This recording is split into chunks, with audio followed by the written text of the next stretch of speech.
ముందు ఇవన్నీ ఎందుకు? ఆయనకు సలహా ఇవ్వు. ఇంకో విషయం చెప్తాను. ఈ దేశ రాజకీయాల్లో జగన్మోహన్ రెడ్డి అనే వ్యక్తి ఒక యూనిక్గా ఒక ట్రెండ్ సెట్ చేస్తున్నాడు. ఆయన 5 సంవత్సరాలు చేసిన పరిపాలన, ఈ 5 సంవత్సరాల్లో 2019లో ఆయన ఇచ్చిన మేనిఫెస్టో, మళ్ళీ 24లో మళ్ళీ ఇచ్చిన మేనిఫెస్టో దేశ రాజకీయాలకు కొత్త రంగుని తీసుకొచ్చింది. ఏదైతే అధికారంలో ఉన్న వాళ్ళు 100 పేజీలు, ఇది ఎవరిది? చంద్రబాబు నాయుడుది మేనిఫెస్టో 2014. ఎన్ని పేజీలు ఉన్నాయి చూడండి. ఎన్ని పేజీలు ఉన్నాయి?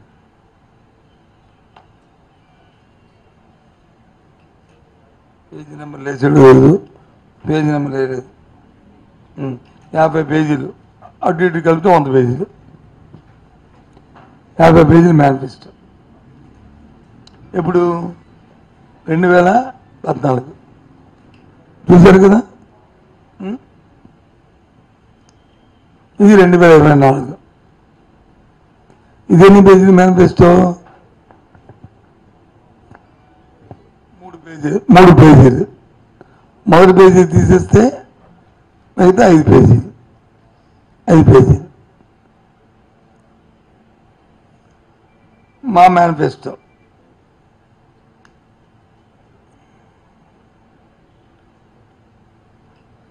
రెండు 2019లో 4 పేజీలు మేనిఫెస్టో, మళ్ళీ ఆ 4 పేజీలను కలుపుకొని మేము ఇంకో 8 పేజీలు. అంటే మా మేనిఫెస్టోకి వచ్చేసారు వీళ్ళు.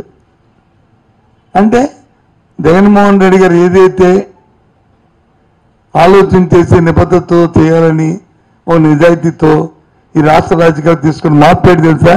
ఈ మేనిఫెస్టోలే. అవునా కదా? ఎందుకు 50 పేజీ 100 పేజీ వేయలేదు అంటే, ఏదైనా చెప్పిందే చేయాలి, చేసిందే చెప్పాలి తప్ప బాగోస్నాలు చేసి ఇవి చేస్తే ఎవడు నమ్మడు.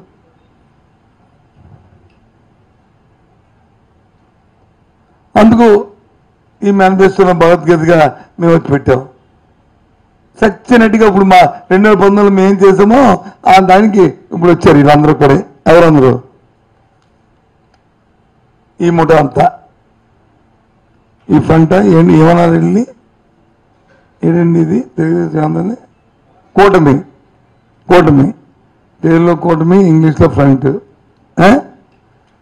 ఈ కూటమి అంతా ఈ 4 వచ్చారు. మళ్ళీ ఇంకొక యూనిక్ చూడండి. ఇంకో తమాషా. కూటమిలో 2014లో మోడీ గారు, చంద్రబాబు నాయుడు గారు, పవన్ కళ్యాణ్ గారు తెలుగుదేశం పార్టీ తాలూకా స్థాపించిన ఆది నాయకుడు ఎన్టీ రామారావు ఫోటోలు 14లో. ఇప్పుడు కూటమి మేనిఫెస్టోలో ఎవరు ఉన్నాయి? ప్రజాగణం పెట్టి 2. మరి మిగతా 2 ఏమీ లేదు. అలా పార్టీలు లేరు ఉన్నారు. ఈ మేనిఫెస్టోకి సంబంధం ఉందా లేదా? అది పార్టీలో దీన్ని అంగీకరించినప్పుడు ప్రజలు ఎందుకు అంగీకరించాలి? డైరెక్ట్ క్వశ్చన్, నా ప్రశ్న.